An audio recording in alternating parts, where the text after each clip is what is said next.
Michael Harrison's scream echoed through the Manhattan penthouse when the new nanny placed her hands on his paralyzed legs. 5 years in that wheelchair, 5 years of absolute immobility after the crash that killed his wife Katherine. Yet Sarah Mitchell didn't flinch. She pressed specific points along his lifeless thighs, and the impossible happened.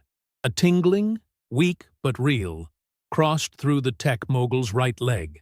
Little Emma, 6 years old, screamed seeing her father's foot contract for the first time in her memory. 12 neurosurgeons had declared it impossible, yet it was happening.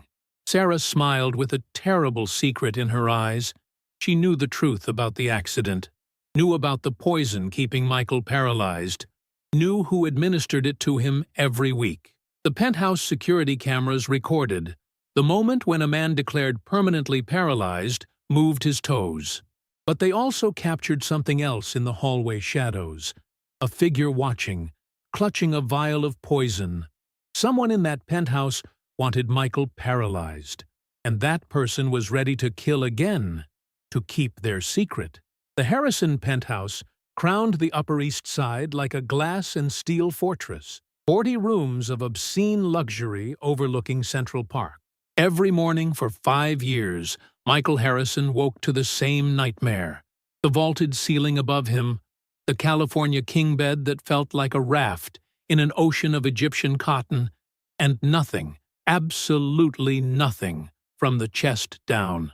The paralysis had arrived with the accident, the same metal crushing that had torn Katherine from life while miraculously sparing little Emma in her car seat. Since then, 42 years of life had crystallized into a routine of medicine and rage. The bell for the night nurse, the transfer to the $5,000 wheelchair, the daily procession through rooms that had become stations of a personal Calvary. Medical verdicts had been unanimous in their cruelty. Complete spinal cord injury at T6 level, severed nerve connections, permanent paralysis. Boston, Mayo Clinic, Johns Hopkins, Cleveland Clinic, every specialist consulted had confirmed the sentence.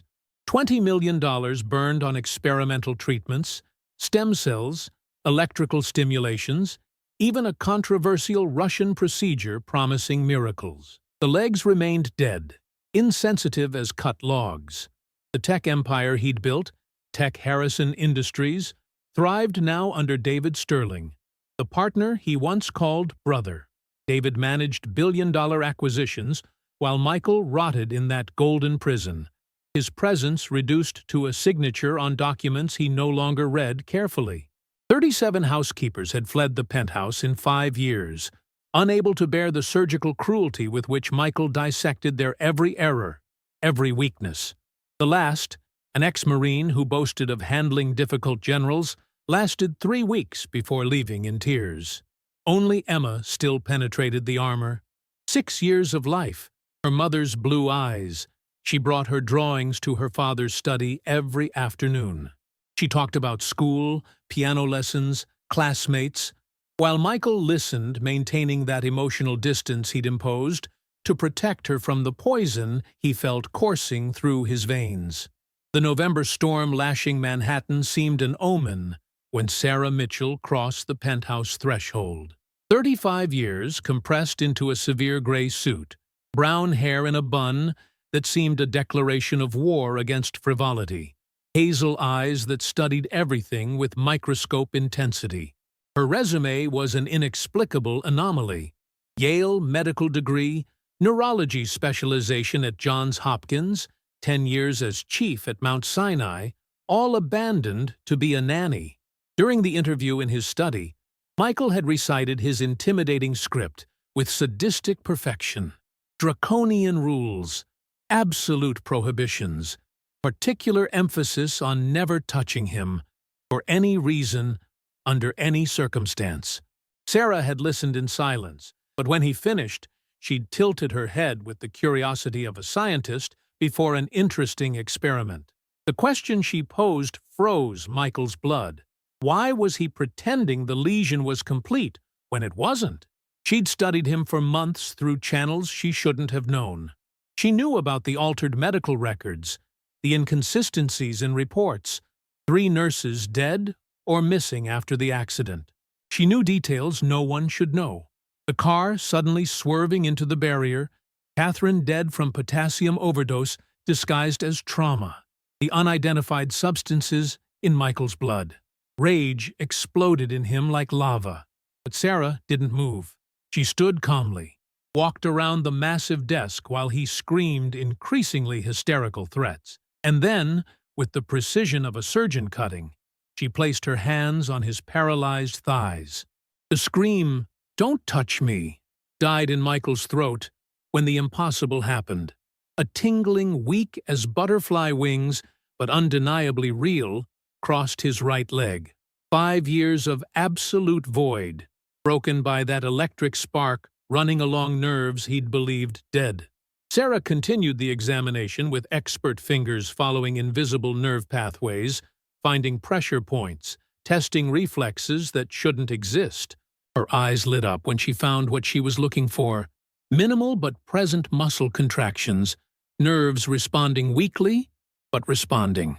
Emma burst into the study attracted by the screams, stopping at the threshold before the surreal scene.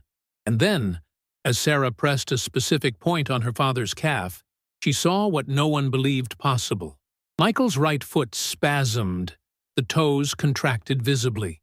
The child's cry of joy filled the room while Sarah straightened, her face grave as a doctor delivering a terminal diagnosis. But it wasn't Michael's paralysis that was terminal. It was the lie that had imprisoned him. Sarah then revealed the reason for her presence, each word a stone in the edifice of horror she was building. Her sister Anna had been the head nurse the night of the accident, had noticed the anomalies, the potassium overdose in Katherine incompatible with trauma, the unknown substances in Michael. Anna had asked questions, preserved evidence, and 2 weeks later died in an identical accident. Car off the road, failed brakes, tragic fatality. But Sarah had investigated for years, following trails of corruption and murder leading to a chilling conclusion. Someone had orchestrated everything: the sabotaged car, Katherine murdered, and especially the Paralysin-K in Michael's blood. A curare derivative that selectively blocked nerves without permanent damage, illegal in America, perfect for simulating complete paralysis if administered regularly. And someone continued administering it to him weekly, hidden in the medicines brought religiously. David Sterling's face materialized in Michael's mind like the answer to a deadly puzzle. David, who personally brought the medications for safety. David, who had taken control of the company. David, whose fortune had exploded in the last 5 years. Sarah showed an empty vial extracted from her bag, explaining with clinical precision how the poison worked, how it could be neutralized, how Michael's body could be brought back to life. But it required time, caution, and especially they had to continue the farce to not alert the killer. Emma held her father's hand that trembled violently, not from rage this time, but from hope so acute it hurt. Outside the storm raged, but inside that room, Michael's world was already rebuilding on completely new foundations. The following weeks transformed the Harrison Penthouse into a theater of the absurd, where each actor performed for a different audience. By day, Sarah played the perfect nanny, preparing elaborate snacks for Emma, organizing educational games on the terrace gardens, smiling politely when David made his increasingly frequent visits. By night, Michael's study became a clandestine clinic, where a silent war was fought against 5 years of poison. Medical equipment arrived piece by piece, smuggled in ways that would have been comical if the stakes weren't life itself. An electrostimulator hidden in a vintage radio, acupuncture needles camouflaged as a sewing kit, antidote vials masked as essential oils. Sarah had transformed smuggling into art, exploiting her harmless appearance and David's contempt for the help. The Paralysin-K, Sarah explained during endless night sessions, was a masterpiece of pharmaceutical evil. Developed in Soviet laboratories during the Cold War, modified later in Eastern European black markets, It blocked nerve signals without leaving traces in standard tests. The body eliminated it in hours, but administered daily it maintained perfect paralysis, indistinguishable from a real spinal injury. The detoxification process was a journey through hell. Every nerve awakening screamed its protest after 5 years of silence. First, tingles like ants under skin, then burns that caused cold sweats. Finally, pure, lancing pain that forced Michael to bite towels to not wake Emma. Sarah worked with obsessive precision, electrical stimulations to awaken neural pathways, deep massages for forgotten muscles, calculated doses of antidote to not send the system into shock. She documented everything with scientist meticulousness. Session videos, progress charts, blood samples analyzed in a trusted private laboratory. She was building irrefutable evidence, a case that would destroy David when the moment came. It was Emma, involuntarily, who provided the missing puzzle piece. One evening, while Sarah prepared her for bed, the child began talking about memories she shouldn't have. Her eidetic memory had preserved fragments of that fatal night everyone believed forgotten. She remembered the strange engine noise, like a broken microwave. She remembered David giving father coffee that smelled of bitter almonds, the characteristic scent of cyanide. She remembered the blue bottle Uncle gave Mommy, the whispered words, "I'm sorry it has to end this way." Sarah secretly recorded everything, each word from the child, a nail in David's coffin. A 1-year-old's testimony at the time might seem unreliable, but combined with medical evidence, it painted a picture of chilling premeditation.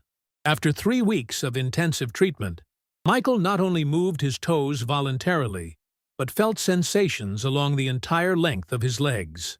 One night, with effort that left him trembling from exhaustion, he managed to bend his right knee. Enjoying the story? Give it a little like, and don't forget to subscribe. Now then, let's carry on. Only a few degrees, but it was controlled, voluntary, impossible movement. David, however, was tightening the noose. His visits had become inspections, his eyes scrutinizing every detail. He noticed subtle changes. Michael's better complexion, less atrophied muscles, that spark in his eyes that 5 years of despair hadn't completely extinguished. During a particularly tense visit, he brought new medicines with a smile that didn't reach his eyes, announcing the dosage had been optimized to ensure maximum comfort. Sarah secretly analyzed the new pills. The result made her pale.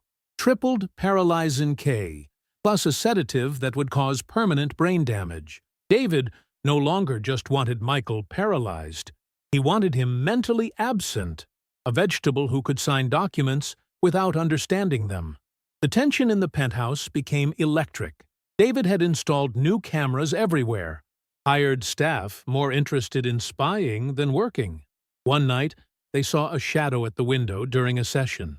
Sarah immediately turned off the lights, helped Michael to the wheelchair, and when she turned them back on, they were simply playing chess, an innocent scene of evening routine. The decision to counterattack came when Sarah discovered David had scheduled a complete medical checkup for Michael with a new specialist, one of his men. The kind of checkup from which Michael wouldn't return the same, if he returned at all. The plan they developed was bold in its simplicity. Use Emma's 7th birthday as the stage for truth. David would never miss it, being the godfather. And it wouldn't be an intimate party, but an event with 200 guests from New York's elite. Entrepreneurs, politicians, journalists. If Michael was going to rise from the wheelchair, he wanted to do it before witnesses who mattered. The preceding weeks became a desperate race against time. Sarah pushed treatments to the limit of what the human body could endure. 6 hours of therapy per night, electrical stimulations that made Michael scream into the pillow, steroid injections that accelerated muscle reconstruction, but caused lancing pains. It was necessary torture, each session a step toward freedom. Parallel to this, Sarah conducted her secret intelligence war. She penetrated David's office during his absences, photographing documents that revealed the conspiracy's depth. Payments to the mechanic who'd sabotaged the car, now residing in Brazil under a false name. Transfers to Dr. Ferretti through offshore companies. Regular payments to Maria Gonzalez, the nurse who'd injected the lethal potassium into Katherine, now owner of a Costa Rica villa. The most devastating discovery came from David's former secretary, retired early with a suspicious severance. Terrified but relieved to confess, she revealed conversations she'd transcribed. David had planned everything for an entire year. He didn't just want the company. He was obsessed with Katherine, had courted her, been rejected. If he couldn't have her, he decided, no one would. 3 days before the party, in a session lasting until dawn, the miracle happened. Michael stood up, only for 5 seconds, legs trembling violently, sweat pouring like rain, but he was vertical, standing. After 5 years of horizontal imprisonment, the birthday arrived with the penthouse transformed into a fairyland. Pink and gold balloons floated through the gardens, tables overflowing with delicacies extended under silk tents. A bouncy castle dominated the terrace. Emma ran happy in her princess dress, unaware she was about to witness the collapse of a kingdom of lies. David arrived with his usual perfect smile and an enormous gift. He hugged Emma with what seemed genuine affection, but his eyes remained vigilant, studying every detail. Commissioner Johnson, invited as family friend, was strategically positioned with a plainclothes team. During lunch, after customary speeches, David rose for his toast. He spoke of friendship, brotherhood, Michael's courage in facing his condition. That's when Michael interrupted, his voice cutting through the air like a blade. He spoke of Paralysin-K, induced paralysis, poisoned medicines. As he spoke, he began pushing on the wheelchair's armrests. 200 people held their breath as the impossible happened. Michael Harrison stood up. The image of Michael standing after 5 years of paralysis burned into every witness's retina like a collective hallucination. His legs trembled like branches in a storm, but held his weight. Some guests rose from their chairs, others filmed with phones, all witnesses to a miracle-defying medicine. David retreated with the animal terror of trapped prey. His face passed through a spectrum of emotions, shock, denial, pure panic, as Michael took a step toward him. A single step that cost superhuman effort, but communicated more than 1,000 words. The accusations left Michael's mouth with surgical precision. Katherine's murder through potassium overdose, the bribed mechanic to sabotage the brakes. 5 years of systematic poisoning. Each word fell into the party's silence like a stone into a pond. David tried to deny, to scream that Michael was insane, that trauma had damaged him. But it was Emma who definitively destroyed his defenses. With the crystalline voice of innocence, she said what she remembered. Uncle putting powder in Daddy's coffee, the blue bottle given to Mommy, the words, "I'm sorry it has to end this way." David's collapse was total and spectacular. Like a dam breaking, he vomited years of envy and obsession in a delirious public confession. He screamed about how Michael had always had everything, how Katherine had rejected him with contempt, how the accident was supposed to kill them both. When Michael survived, he'd had to improvise with poison, keep him alive but useless while taking everything. Commissioner Johnson intervened with his men when David tried to extract something from his pocket, a poison vial, the last desperate gesture of a destroyed man. Michael, with his last strength, threw a punch that sent David to the floor.